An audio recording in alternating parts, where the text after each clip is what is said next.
옛날 어느 마을에 인자하기로 소문난 최대감이 살고 있었다.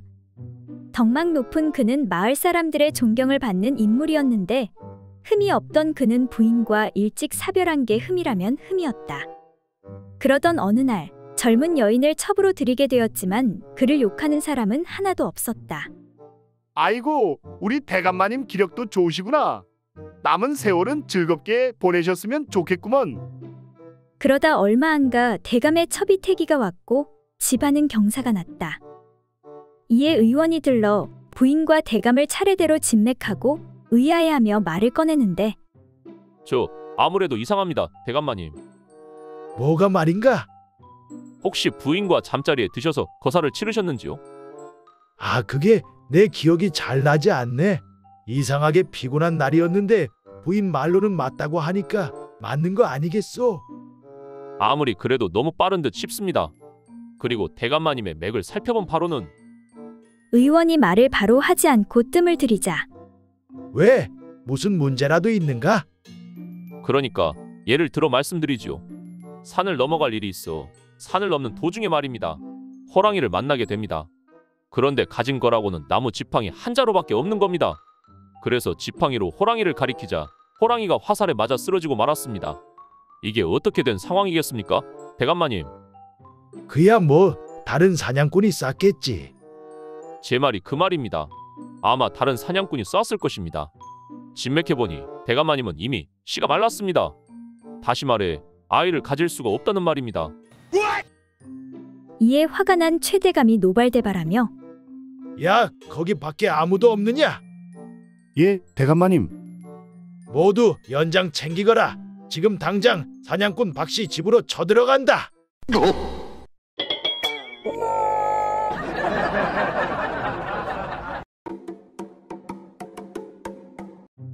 옛날 어느 고을에 어떤 대감집 하인들인 바보 노총각 칠복이와 어리석은 달자가 결혼을 하게 되었다.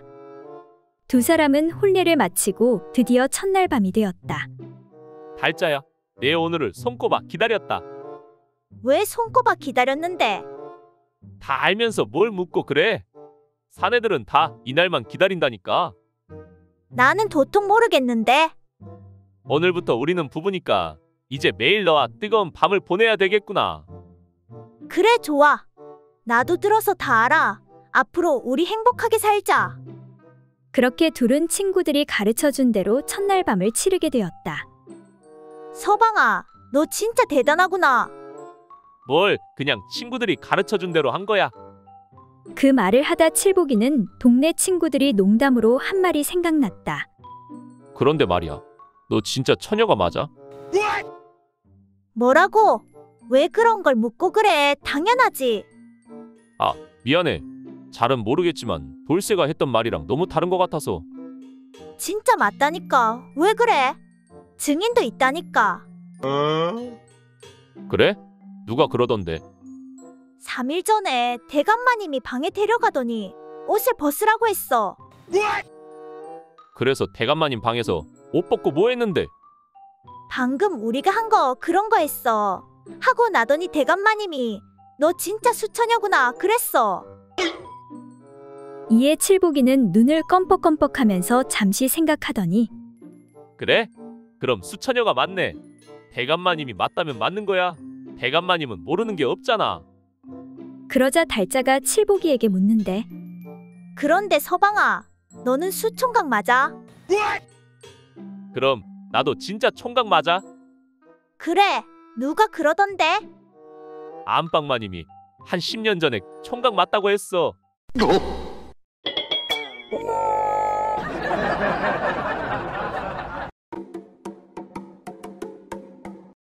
옛날 어느 고을에 한 촌사람이 아내를 맞이해 새 신랑이 되었는데 이웃의 해악을 잘 아는 사람이 그 신랑을 속여 말하기를 내가 장가간 후에 너의 처가에서 내가 고자라는 소문이 났으니 어찌 억울스럽지 않는가? 후일에 장인이 한번 보자고 하면 곧 그것을 꺼내 세워가지고 보여서 그 의심을 풀어야 하네. 그러자 신랑이 말하길 그게 뭐 그렇게 어렵겠소? 그 이웃 사람이 이번에는 장인을 만나 말했다. 영감님 사위는 퉁소를 잘 부는 사람인데 사람들이 듣자고 하면 꼭 들려줄 터이니 후일에 한번 청하여 반드시 한번 보자 라고만 하면 될 것입니다. 그 말을 들은 장인은 사위가 퉁소를 잘 부는 재주가 있다며 몹시 기뻐하였다. 그러던 어느 날 장인이 이웃 사람 몇몇과 점심을 같이 한 후에 말했다. 내 사위가 퉁소를 잘 부는데 오늘 한번 처음으로 다 같이 들어봅시다. 하여 장인이 사위를 불러 손님들과 함께 있는 자리에서 사위에게 말했다. 자, 한번 보자. 그러자 사위가 그게 뭐 그렇게 어려운 일입니까? 하고는 바지를 벗고 물건을 꺼내서는 사람들에게 크게 보여주었다. 내 비록 크기는 좀 작지만 고자는 아니니 염려하지 마십시오. 모든 사람이 이를 보고 크게 놀랐고 장인은 무안해하여 말하길. 아이고, 무색하고 무색하다. 하니 사위가 말하기를. 아니, 붉으면서 검은 빛깔이 있는데 어찌 무색하다 하십니까? 이때 옆에 있던 한 아이가 말하길. 그런데 내 거보다 조금 작네.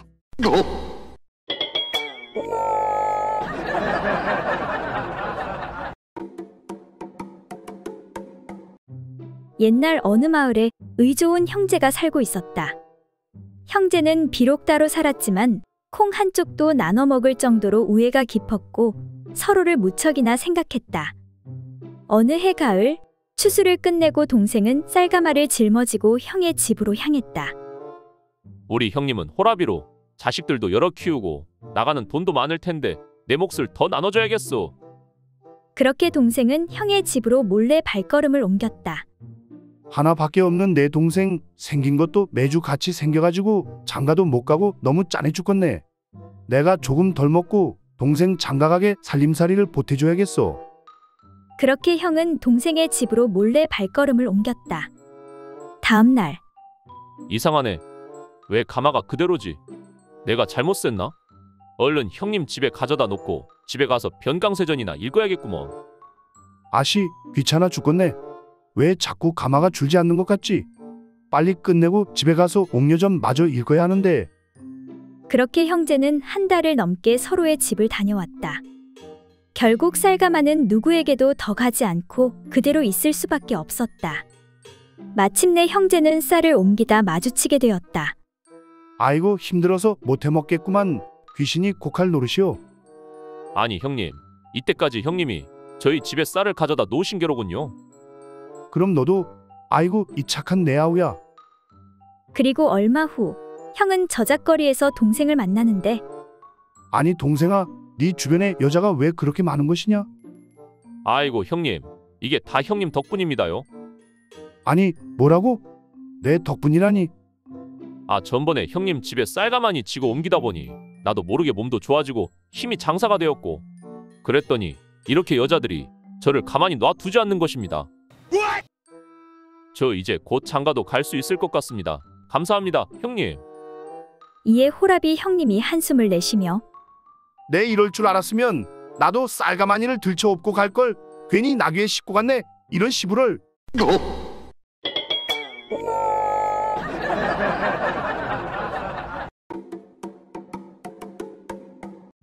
옛날 어느 마을에 흥부라는 사내가 늦은 나이에 어렵게 아들 하나를 얻게 되었다. 그는 하나밖에 없는 아들을 애지중지하며 키웠는데 아들에게는 큰 문제가 하나 있었다. 아들아, 오늘도 글 공부를 열심히 하였느냐? 예, 아버지. 오늘도 피똥 싸게 열심히 공부했습니다. 그것은 바로 거짓말을 하면 귀가 길어지는 희한한 병이 있는 것이었다. 사내는 용하다는 의원은 모두 만나보았지만 아들의 병을 고칠 수가 없었다. 깊은 시름에 빠진 사내는 마지막으로 용한 무당을 찾아가는데 사내의 사연을 들은 무당이 말하기를 그 병은 약으로는 고칠 수 없는 병이요. 집안에 악귀가 들어 저주가 내린 것이요. 아이고 무당님, 제발 제 아들의 병 좀 고쳐주십시오. 저러다 하나뿐인 자식 인생 망하게 생겼습니다. 악귀가 워낙 강해 완전히 쫓아내는 것은 불가능하오. 나이 40 넘어 어렵게 얻은 아들인데 어찌 방법이 없겠습니까? 내 10수년 전에 비슷한 병을 가진 자를 고쳐보긴 했는데 그럼 내 아들도 좀 고쳐주십시오. 돈은 얼마든지 드리겠습니다. 그런데 큰 문제가 하나 있는데 괜찮겠소? 네, 무엇입니까? 바로 저주를 아들이 아닌 아비에게로 옮기는 것이요. 그리고 저주가 다른 방법으로 바뀌어서 나타날 수도 있어. 나야 살 만큼 살았으니 괜찮습니다. 죽는 것도 아니고 아들의 병만 고칠 수 있다면 어떤 저주도 받을 수 있습니다. 그렇게 구판이 시작되었고 다행히 아들의 병은 깨끗이 낫게 되었다. 그리고 몇 달 후 여보, 어디 갔다 왔어? 어디 가긴 김서방네 가서 일 좀 돕고 왔지. 이 양반이 어디서 거짓말이야? 또 커졌네. 커졌어. 아들의 병은 나았지만 대신 아비인 흥부의 아랫도리에 저주가 붙게 되었다. 시도 때도 없이 아랫도리 좀 세우지 마시오. 동네 창피해서 다닐 수가 있나? 그렇게 시도 때도 없이 물건이 커지게 된 사내는 자식 20명을 낳고 알거지가 되었다고 한다.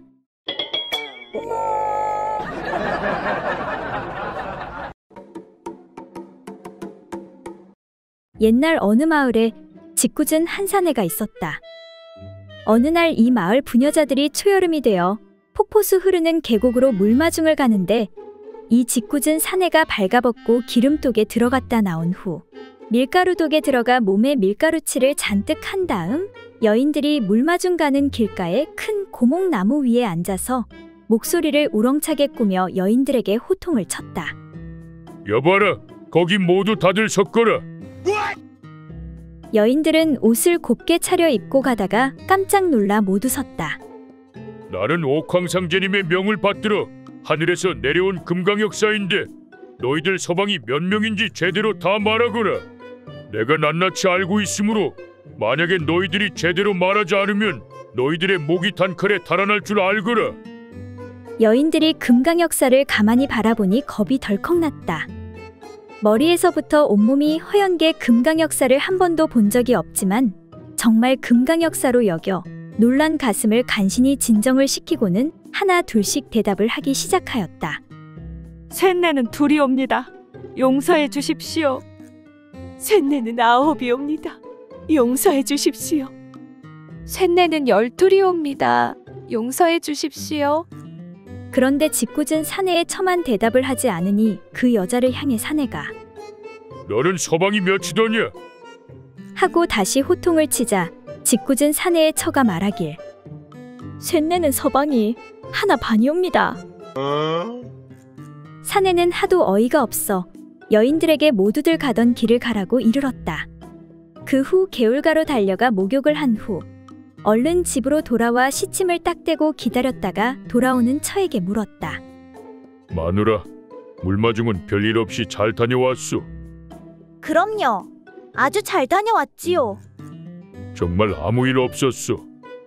사내가 묻자 처는 왠지 아침에 본 고목나무 위에 금강역사의 모습이 떠올라 거짓말을 할 수가 없었다.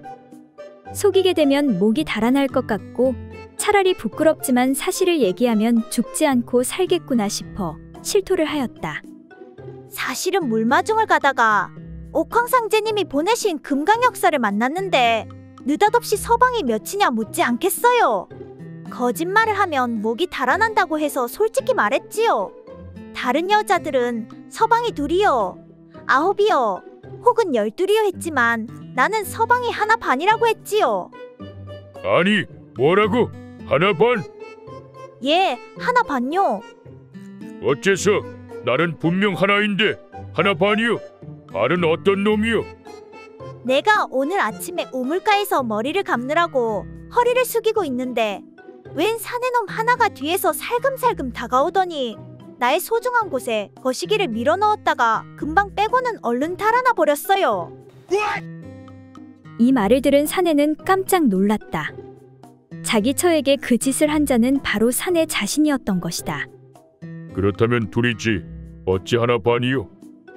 이에 사내의 처가 다시 말하길 어떤 놈인지는 모르겠지만 그놈 거시기가 너무 작아서 그놈은 반쪽 서방이 아니겠어요.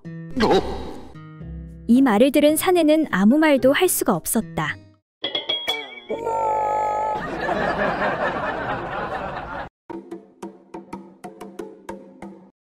옛날 어느 마을에 상처한 지 5년이 넘은 호라비 만기리는 과부 홍순이를 좋아하고 있었다. 참다 못한 만기리는 어느 날 굳게 마음을 먹고 홍순의 집을 찾아가는데, 홍순댁 잘 지내는가? 아침부터 무슨 일로 오셨어? 내 할 말이 있어 이렇게 찾아왔소. 그래, 무슨 할 말이 있으시오? 그러니까 자네나 나나 서로 외롭고 힘든 처지인데 우리 살림을 합쳐 서로에게 힘이 되어주는 게 어떻겠소? 뭐라고요? 그건 아니대요. 왜 아니 된단 말이오? 내 먼저 가신 지아비를 배신할 순 없소. 나라고 뭐 마음이 편한 줄 아시오. 나도 먼저 간 마누라 생각하면 마음이 무겁소이다. 그래도 산 사람은 살아야지 않겠소. 나야 지게질을 하든 심부름을 하든 어떻게든 먹고 사는데 자네는 혼자 힘으론 먹고 살 길도 막막하고 어려울 텐데 그러지 말고 내가 다 책임질 테니 우리 합치세. 안 돼요. 그런 소리 할 거면 다신 오지 마시오.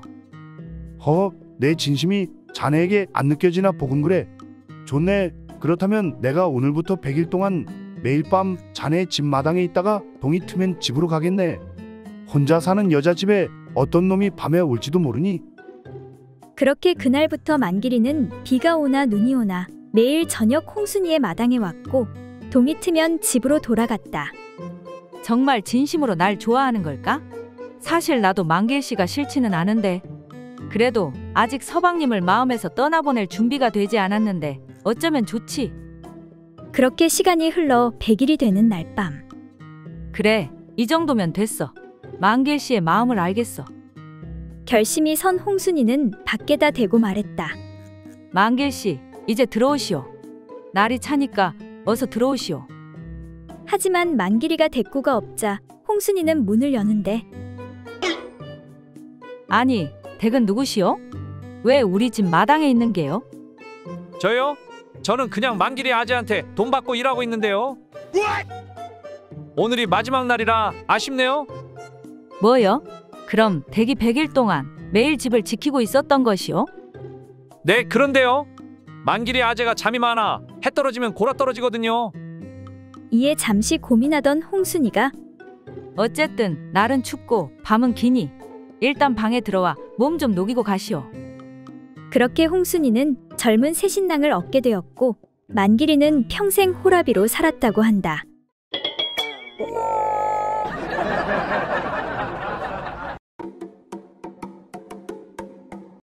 옛날 한 호걸 장군이 넉넉한 살림살이에 아무 어려움 없이 한평생 살다가 늙어 병이 들어서 의원을 청해 진맥을 부탁했다. 내 나이가 많아 기운이 쇠잔해져 병이 난 것 같으니 자네가 내 병을 고쳐주면 많은 보상을 하겠네. 이 말을 들은 의원이 방안을 한 바퀴 둘러보니 장군은 비단 이불을 덮고 누워있고 옆에는 아름답게 치장한 여인들과 각종 악기가 나열되어 있고 앞쪽에는 술과 고기가 차려진 상이 놓여 있었다. 의원은 아무 말 없이 진맥을 한 다음 엄숙한 표정으로 말했다. 장군님 잘 들으십시오. 병을 고치고 더 오래 장수하시려면 기생과 악기들을 모두 치우고 앞에 놓인 술상도 물리치셔야 합니다. 이러한 것들을 가까이 하지 않으셔야 병을 고칠 수 있습니다. 이 말을 들은 장군은 손을 좌우로 내저으며 말했다. 의원 양반, 내가 병을 고쳐 오래 살려고 하는 것은 이런 것들을 더욱 즐기면서 살고자 함인데 만약 이것들을 치우라고 하면 100년을 더 산다고 해도 하지 않겠네. 자네는 그냥 물러가게라. 그리고 며칠 후 옛날에 알고 지내던 선비 한 사람이 병문안차 방문하여 이렇게 말했다. 장군께서 마땅히 술과 고기를 물리치고 연부를 부지런히 하시면 극락세계로 가실 수 있을 것입니다. 이 말에 장군이 큰 관심을 가지고 물었다. 이 사람아, 거기 극락세계에 가면 돼지고기와 술 그리고 예쁜 기생들도 있는가? 그런 것은 들어보지 못했으나 일을 하지 않아도 안락한 생활을 할 수 있는 곳으로 알고 있습니다. 그 말에 장군은 손을 내저으며 그만두게나. 나는 극락세계가 아니라 그보다 훨씬 더 좋은 곳이라도 그런 것들이 없으면 가지 않겠네.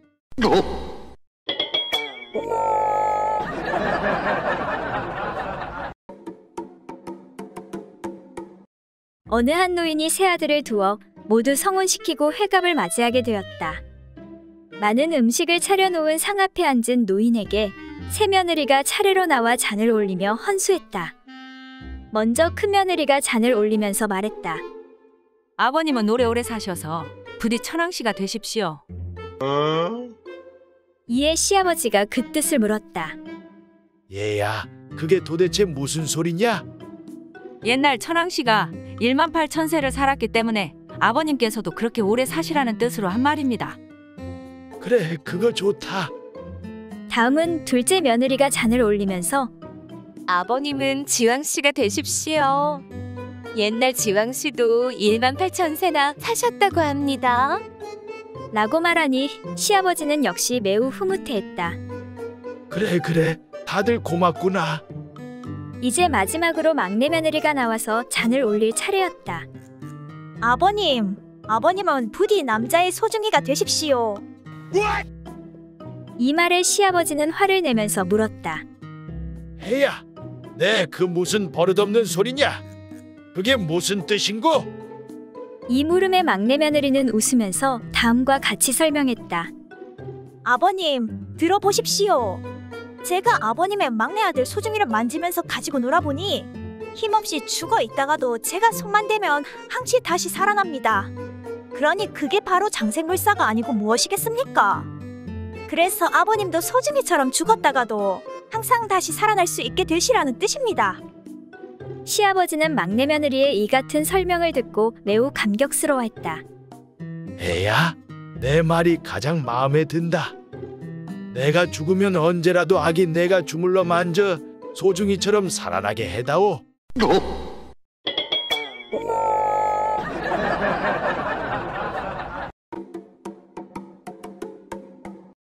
옛날 어느 마을에 부모를 모두 잃고 둘이 살고 있는 자매가 있었다. 자매는 형편이 딱해 시집갈 엄두조차 내지 못하고 모두 나이 20이 넘어 혼기를 놓치고 말았다. 그러던 어느 날 자매가 모여 이야기를 나누는데 세상에는 남녀의 잠자리 즐거움이 있다는데 어떤 것인지 알았으면. 나 또한 그 일을 궁금히 여기는 중이요. 아, 맞다. 우리 친구 춘자가 혼인에 살고 있으니까 잠자리에 대해 한번 물어보자. 그렇게 둘은 춘자를 불러 잠자리 경험을 이야기해달라고 하는데 이에 춘자가 말하기를 그러니까 남자의 두 다리 사이에 고기로 된 막대기 같은 게 있거든. 그 모습은 송이와 비슷하고 커졌다 작아졌다 막 그러다 뼈처럼 딱딱해지지. 그래가지고 그게 내가 느끼기에는 뼈마디가 막 사르르 녹고 사지가 탁 풀리면서 아주 골로 가는구나 하고 황홀해져서 아무 말도 안 나오고 나는 밤마다 그 즐거움을 맛보는 재미로 살아. 그렇지 않았으면 고된 일에 벌써 저 세상 갔을 것이야. 이야기를 들은 자매는 침을 삼키며 더 이상 들을 수 없을 정도로 어질어질했다. 우리 이럴 것이 아니라 조금 멍청하고 어리숙한 사내를 하나 꼬셔 겪어보는 게 어떻겠니? 그거 참으로 좋은 생각이요. 그때 그 이야기를 몰래 듣고 있던 머슴 칠봉이가 좋은 계획을 떠올리는데 다음날 칠봉이는 바보 멍청이 행세를 하며 그녀들 앞에 서는데 아오 버버버버. 어머, 저자가 딱 우리가 찾는 사네요. 그래, 어서 빨리 집으로 데려가자. 그렇게 둘은 칠봉이를 집으로 데려가 배불리 밥을 먹이고 방 안으로 데려가는데 이게 뭐야? 별거 아닌데 그냥 물렁물렁 살덩인데. 그러게 별거 아니구만. 뭐 역시 소문은 소문이야. 잠깐 뭐야? 아니네. 이거 진짜 뼈네 뼈. 그거 참 신기하구만. 이 물건이 맛이 그렇게 좋단 말이지. 근데 어떻게 사용하는 거지? 그렇게 한참을 진도가 안 나가자 참다 못한 칠봉이가 거참, 동생은 거기 앉아있고 언니가 먼저 여기 누우소. 거 참으로 답답하네. 답답해. 내가 확실히 알려줄 테니까 잘 배우더라니까. 그렇게 자매는 칠봉이에게 속았다는 것을 알게 되었지만 그래도 소원대로 칠봉이와 차례대로 일을 치르게 되었다. 그런데 자매들은 그 일이 너무 오묘하고 재미있어 몇 달을 밤낮으로 원없이 그 일만 했고 그 후 칠봉이는 며칠간 알아눕더니 결국 바보멍청이가 되었다고 한다.